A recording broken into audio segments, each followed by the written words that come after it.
হচ্ছে সনাম। এই সনাম নামের খোদাটারে পূজা করে প্রতিদিন। এই মূর্তিকে খুশি করার জন্য মূর্তির নামে জিকির করে সনাম সনাম। একদিন দুই দিন না, দীর্ঘদিন মূর্তিকে সনাম সনাম বলে ডাকতেছে। ডাকতে ডাকতে হঠাৎ একদিন জবান দিয়ে বের হয়ে গেছে সনাম। আল্লাহুস সামাদ। সাথে সাথে গায়েবী আওয়াজ আসছে, লাব্বাইকা ইয়া আবদি। সুবহানাল্লাহ। বান্দা আমি হাজির। যুবকটা আশ্চর্য হয়ে গেছে, কি ব্যাপার? এতদিন ধরে ডাকতেছি কোনো সাড়া নাই, আজকে হঠাৎ গায়েবী আওয়াজ আসলো, কে তুমি? আল্লাহ ডাক দিয়া বলে, আনা রব্বুক, আমি তো তোমার রব।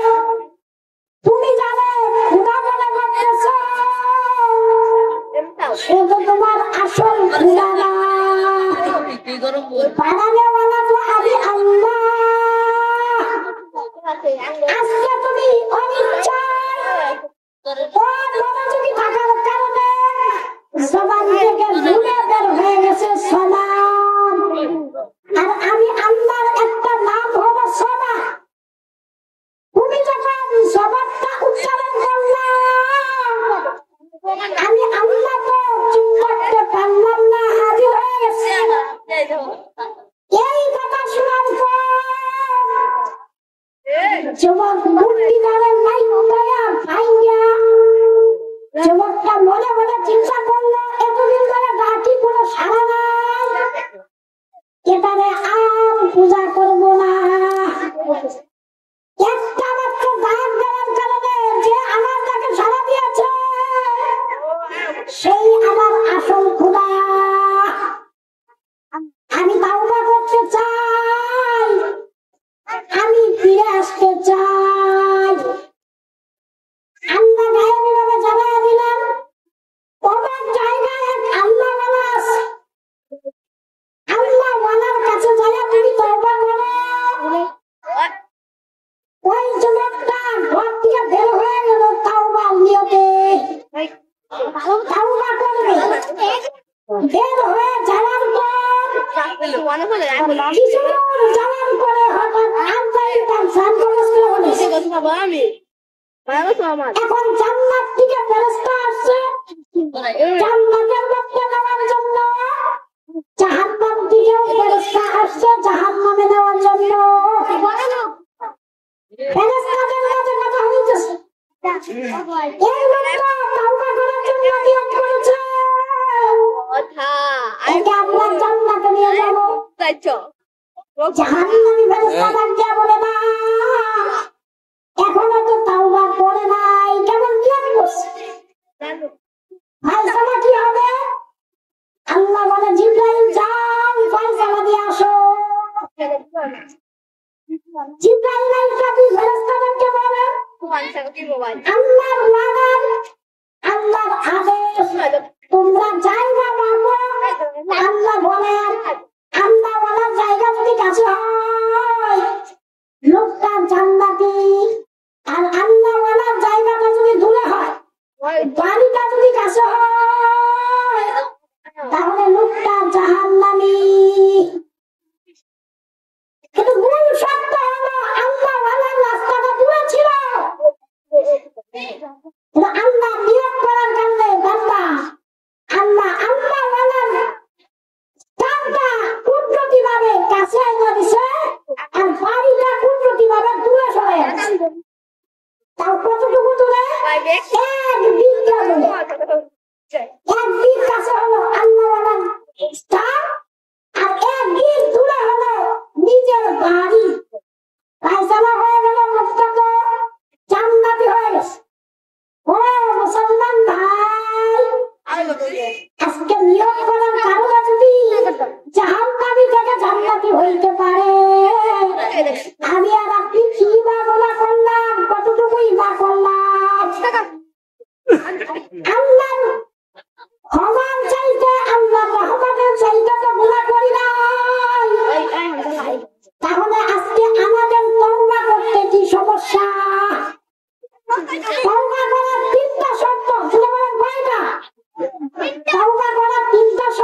আমি তো গোলাপ পরে ফেলেছি শয়তানের ধোঁকায়।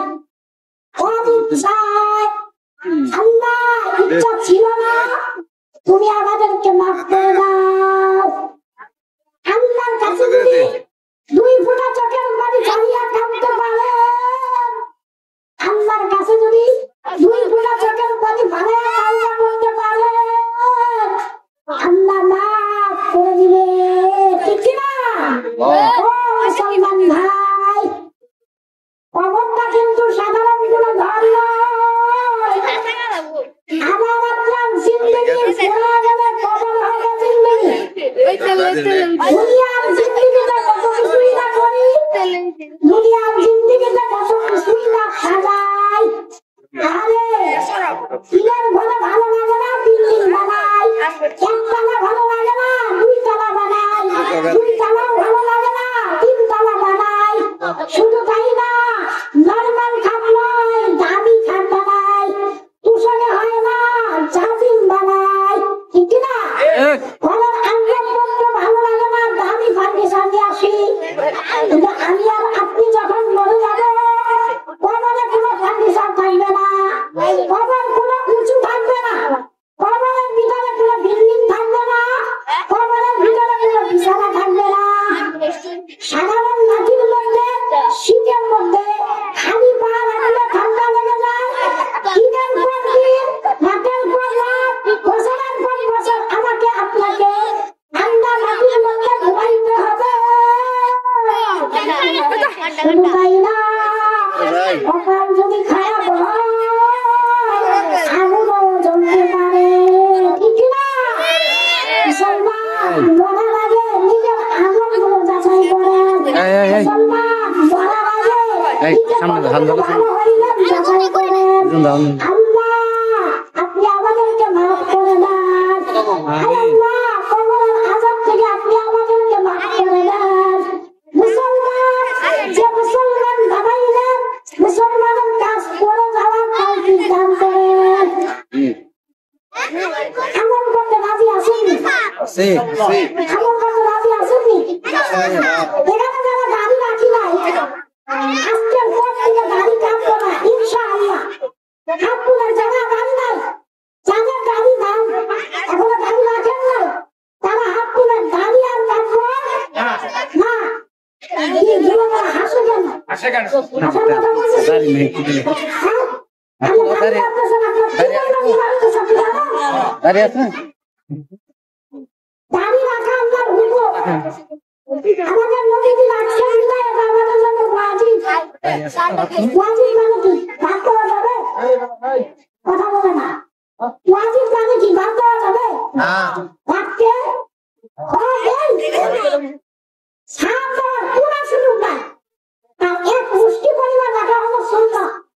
এর বড়ও রাখতে পারেন, কিন্তু সর্বনিম্ন এক মুষ্টি। এর নিচে যদি কেউ কাজে, কেউ যদি চাচে, অথবা কেচি দিয়া খাটো করে, প্রতি সেকেন্ডে একটা করে কবিরা হবে না। এটা কখন হবে? কতটুকু হবে? আপনি ঘুরিয়ে ভাবলেও হবে, আপনি কারাগার তাওয়াফ করতেছেন তাও হবে, আপনি খানা খাইতেছেন তাও হবে। এক কথায় 24 ঘন্টায় এটা জারি থাকবে। বলেন তো, 10 বছর ধরে গাড়ি রাখেন না, কি পরিমাণ গুণা হয়েছে? কি পরিমাণ গুণা হয়েছে? আজকে 10 বছরে যদি 1 লাখ টাকা লস হইত, আফসোসের শেষ নাই। কিনা 50,000 টাকাও যদি লস হইত, আফসোসের শেষ নাই। এখন তো এমন একটা যুগ আছে বলবি 1,000 টাকা দাম করে আফসোস করে 1,000 টাকাটা লস হইল, ঠিক না? মিয়া, সত্য কথা বলতেছি, কথাগুলো মিলায় রাখবেন। ছোট মানুষ বিদায় যে হাসাহাসি করবেন, হাসাহাসি করার সুযোগ নাই। আমি বাপ দাদার কিচ্ছা কাহিনী বলতেছি না। দান করার জন্য মানুষ চায় না, অথচ আমাদের দিকে মানুষ নাই। 1 টাকা লস হলে আফসোসের শেষ নাই।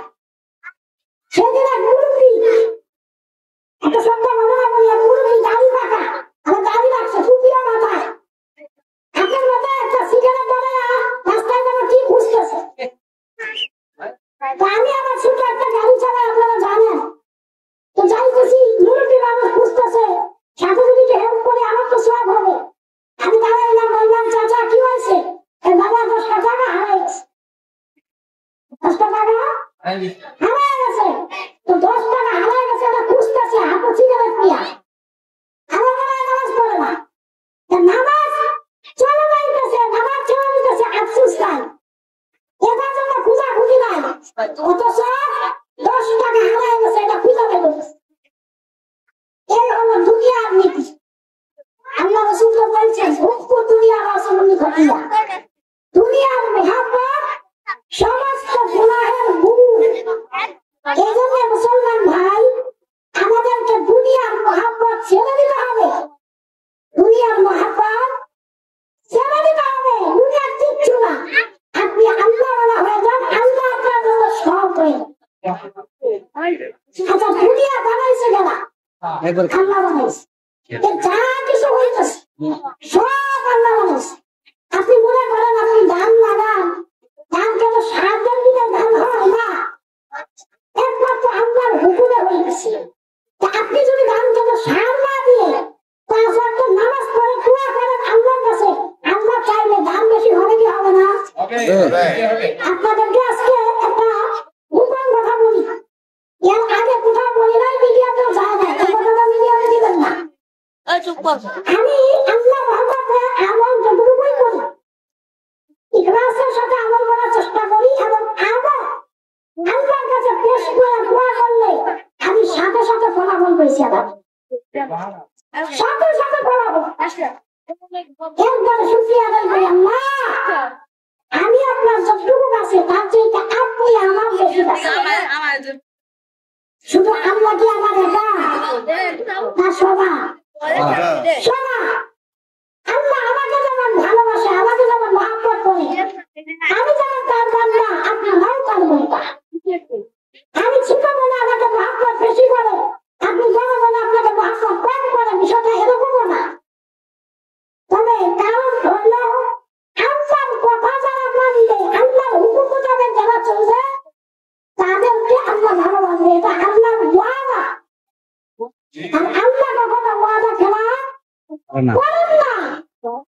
আজকের দিকে, আজকের ফজর দিকে নিয়ে একমাত্র নামাজ কাজা করবো ইনশাআল্লাহ। বলেন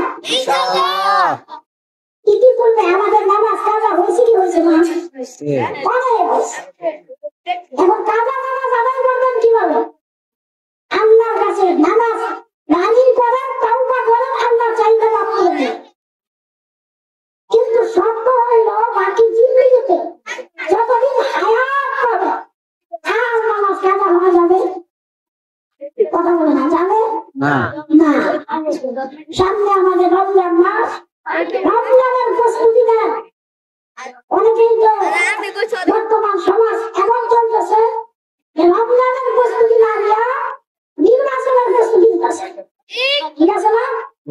নির্বাচন করে আমাদের ইবাদত আগে। আমরা রমজানের প্রস্তুতি দেব, কারণ রমজান মাসে আমাদের শরীরের উপরে অনেকটা চাপ যায়, অনেকটা ঘাটতি যায়। যদিও এটা আল্লাহর রহমতে রোজা রাখা হয়, তারপরেও শারীরিকভাবে মানসিকভাবে প্রস্তুতি নেওয়া জরুরি। মনে রাখবেন, রোজা কিন্তু রোজা ফরজ। এখন তো দেশের এই অবস্থা, পুরুষ মানুষ রমজান মাসে পর্দা করে। পুরুষ মানুষ রমজান মাসে পর্দা করে কোথায়? হোটেলে। কোথায়? হোটেলে। তাই হুজুর আপনারা তো ওয়াজ করেন যে রোজাদারকে দেখায় খাওয়া ঠিক না। আমাদের কথায় আমাদেরকে আটকানোর চেষ্টা করে। তারপরে একজন বলছিল, হুজুর আপনাদেরকে রমজান মাসে রোজাদারকে দেখায় খাওয়া ঠিক না। তারই বললাম, ভাই রমজান মাসে তো কি করেও খায়, আপনি কোনটা করেন? বুঝতে পারি বিষয় না। উপরে একটা রোজা নাই, আপনি কোনটা করেন?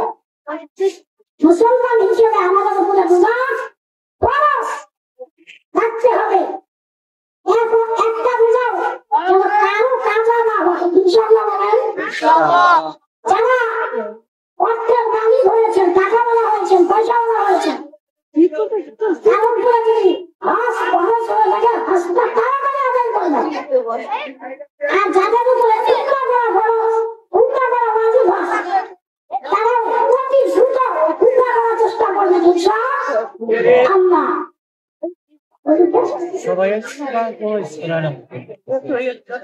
উঠা বসা করতেছেন না। আমার পরে তো আলহামদুলিল্লাহ আমাদের অনেক চমৎকার আলোচনা আলোচনা করবে ইনশাআল্লাহ। আমি আগে আসার উদ্দেশ্য হলো আমার কালকের মাহফিলটা অনেক দূরে, তা আমাকে চুপা করে বের হয়ে যেতে হবে।